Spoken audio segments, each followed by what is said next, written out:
Salve, rapaziada, já tem um tempo que eu tô querendo trazer esse vídeo para vocês. Como vocês puderam ver aí na introdução do canal, nós vamos fazer vídeos de Lorcana também. Está sendo introduzido através da nossa local a EXP e tudo certo já para janeiro, fevereiro começar a fazer a venda de estruturais, booster e até mesmo cartas avulsos, como eles já estão fazendo, abriram algumas boxes.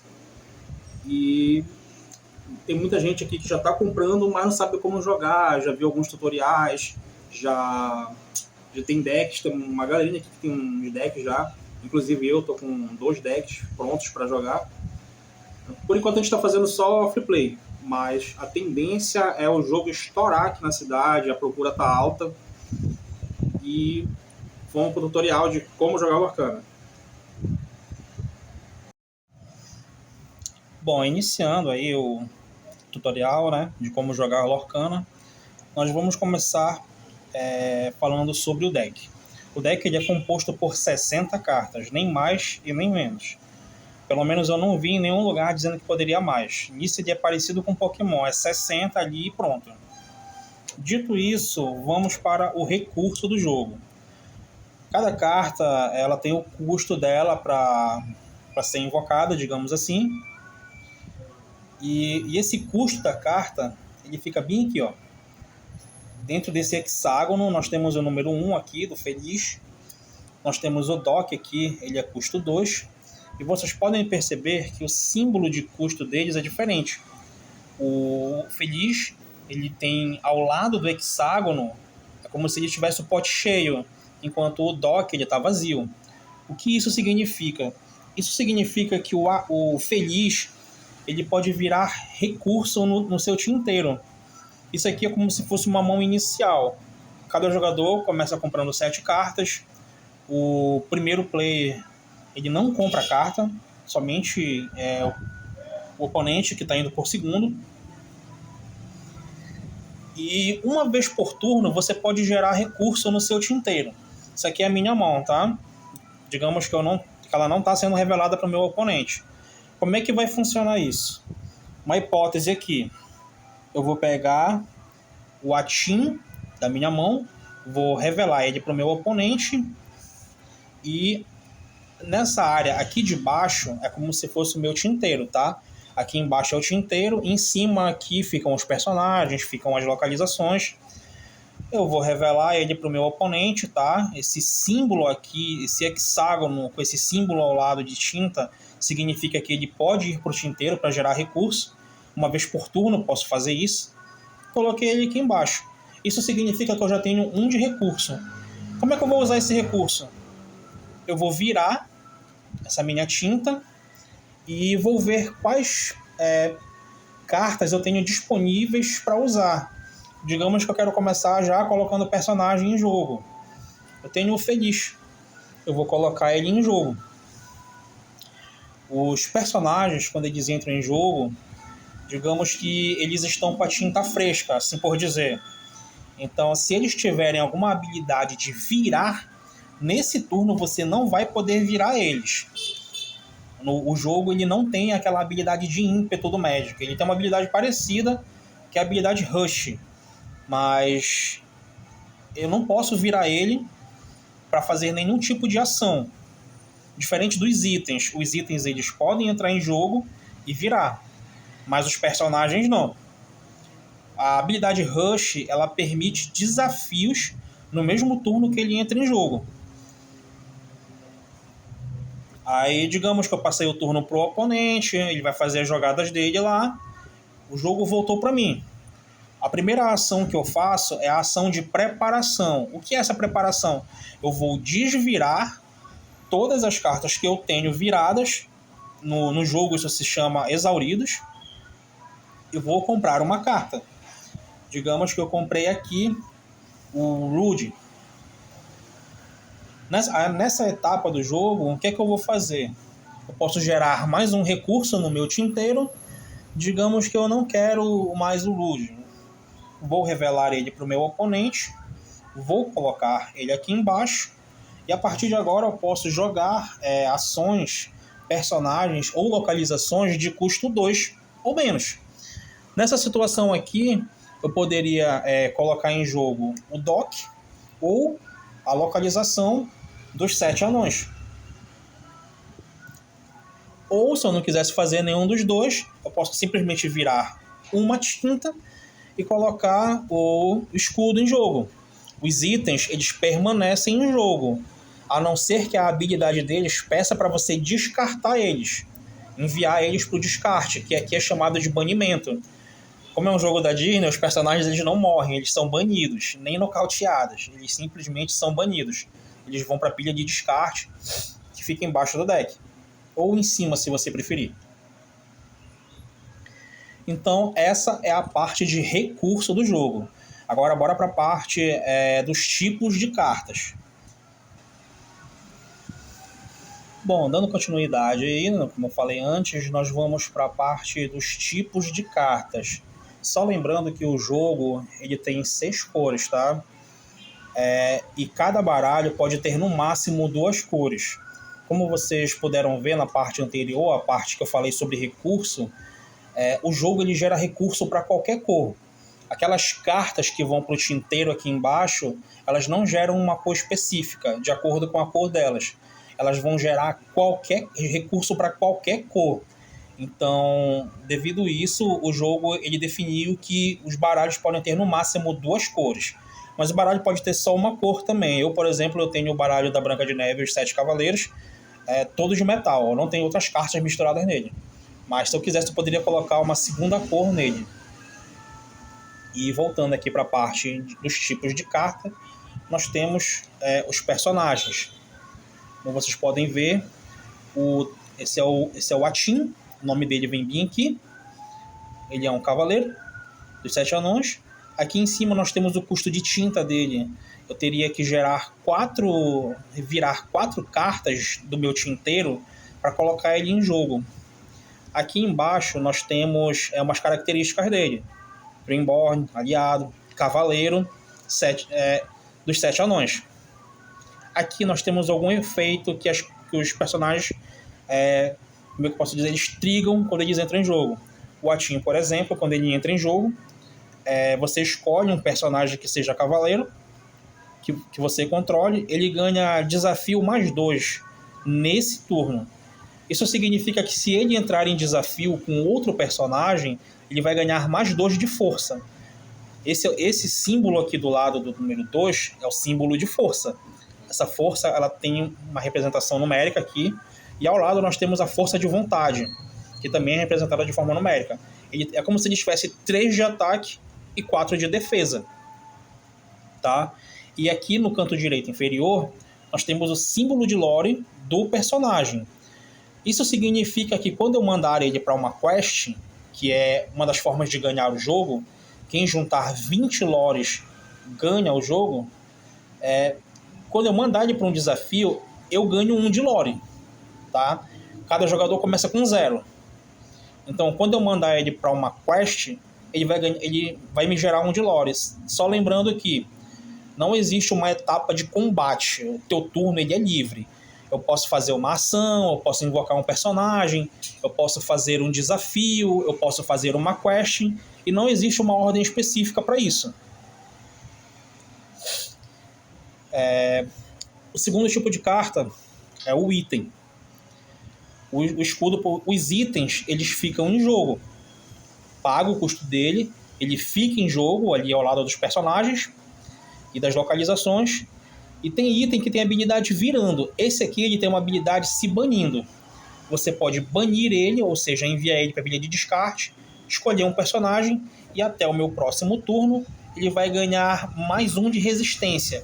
Isso significa que se ele entrar em combate com outro personagem, se ele entrar em desafio, ele vai levar menos 1 de dano. Isso é muito bom. Na pior das hipóteses, uma carta dessa, se ela não te servir, ela vira recurso no teu tinteiro.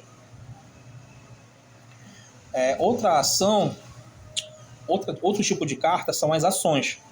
Elas têm custo também de tinta, 2, e você revela ela para o seu oponente, paga o custo e executa o efeito. Essa daqui você vai comprar 3 cartas e depois vai colocar 2 cartas da sua mão no topo do seu deck em qualquer ordem. Só lembrando que não precisa ser duas das 3 cartas que você comprou. Pode ser qualquer outra carta da sua mão. E ela vai diretamente pro descarte após isso.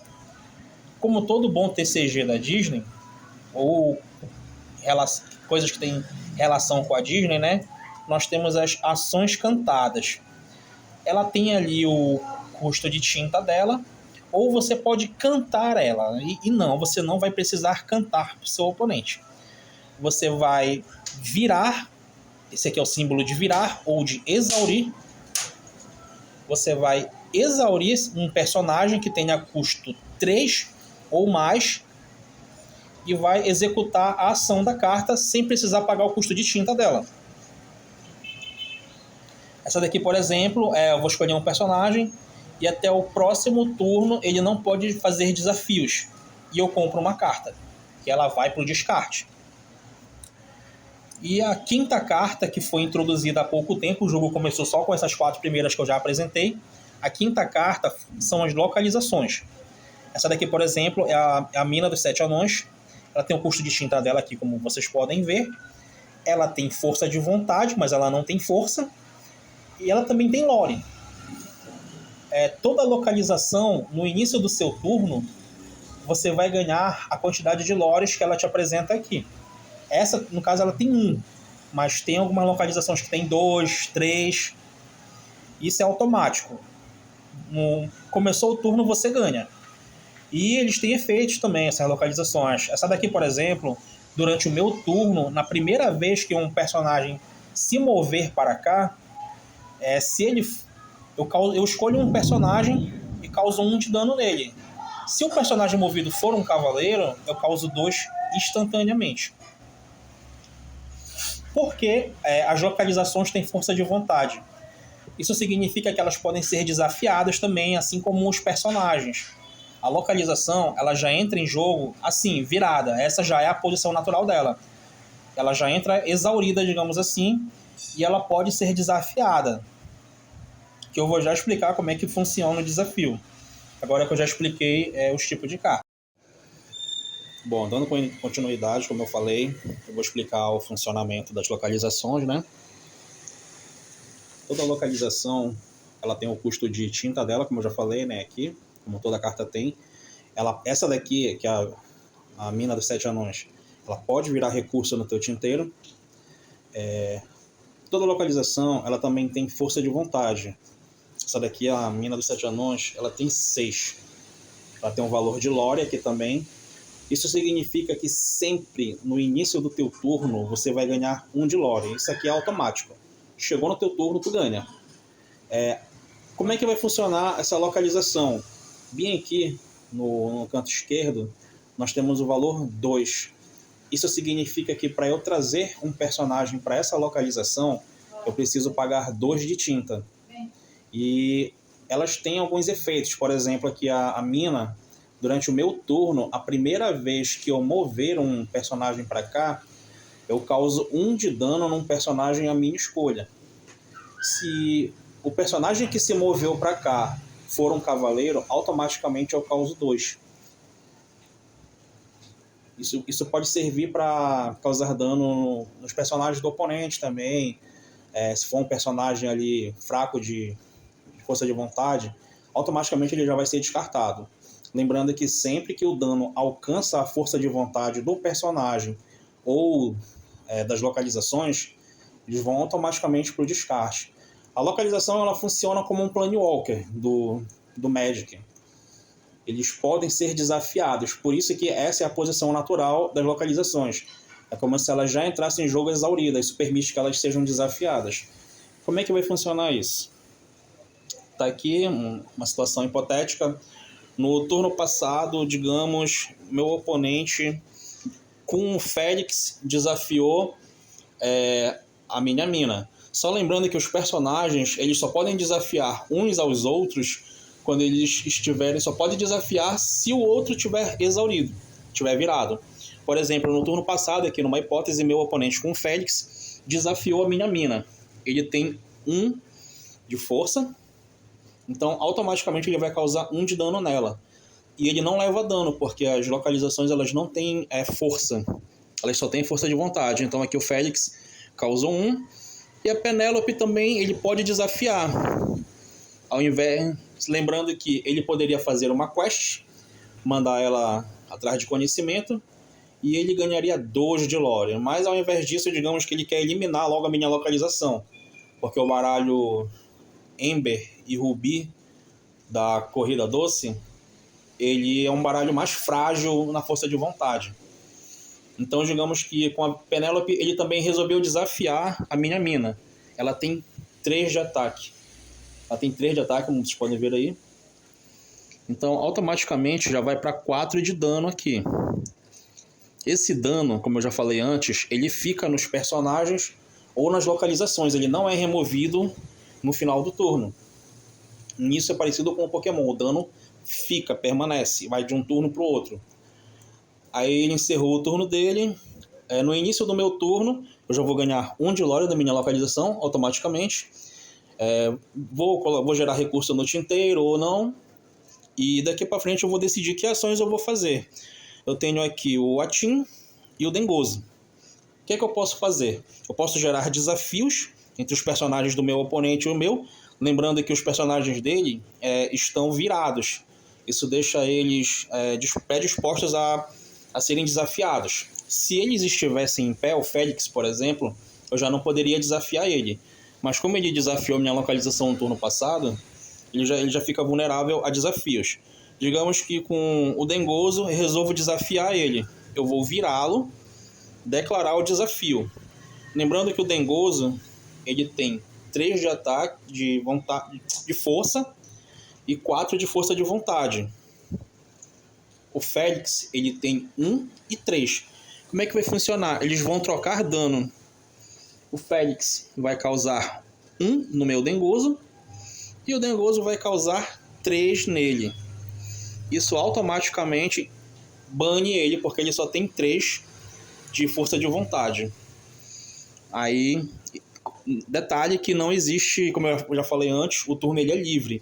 Então não existe um final de fase para fazer aquela limpeza, aquela remoção dos personagens que levaram dano igual à defesa deles. Então aqui no final do desafio, o Félix automaticamente ele vai banido, ele vai para o descarte. E aqui nós temos o Atim. Eu não quero ganhar 1 de lore. Eu não quero fazer quest, digamos assim. Com o personagem, se tu fizer quest, tu vai ganhar lore, mas não pode fazer desafio. Se tu fizer desafio, tu não pode ganhar lore. Eu vou desafiar a Penélope. Funciona da mesma forma. Ele tem 3 de ataque e 4 de defesa, digamos assim. Ela tem 3/3. Ela vai causar 3 nele, ele vai causar 3 nela. Só que ela só tem 3 de força de vontade. Isso automaticamente bane ela também. Acabou o desafio, fez a contagem do dano, ela vai pro descarte. E a minha localização continuou ali. Dependendo da força de vontade dos personagens que estivessem lá do outro lado, por exemplo, digamos que tivesse uma Tafta do lado de lá. Digamos que ela estivesse em pé mesmo. Ele invocou ela no turno passado. Como eu falei antes, os personagens eles não têm ímpeto. Eles têm uma habilidade chamada Rush, que é parecida. Só que ela não tem Rush. Ele só invocou ela, deixou ela lá. Digamos que eu tivesse 2 de tinta aqui embaixo. Uma hipótese. Eu vou virar. Eu posso colocar o Atim dentro da localização. E como ele é um cavaleiro, automaticamente eu vou causar 2 de dano nela. Isso também vai fazer ela ir para o descarte. Porque a Tafta ela só tem 2 de força de vontade. Dano igual a força de vontade, bane eles. Uma hipótese aqui, uma jogada que sobrou. Então, basicamente é assim que funciona a quest e as localizações, assim como também o desafio. Lembrando que ou você faz a quest ou você faz o desafio, nunca os dois. E se porventura um personagem que já fez uma quest esse turno, você tiver algum item ou alguma habilidade que desvire ele, que no caso é a preparação no jogo, essa que é a nomenclatura, ele não pode fazer quest de novo. Isso é básico do jogo. tá? Porque senão ia ser muito rápido alguns decks para desviro, quest, tudo isso no mesmo turno ia impactar negativo no jogo. Então, basicamente é assim que funciona as localizações, desafios, quests e assimilação de dano entre vontade, entre força e força de vontade. Qualquer dúvida, vocês podem escrever nos comentários aí, ou o pessoal aqui da local pode me procurar.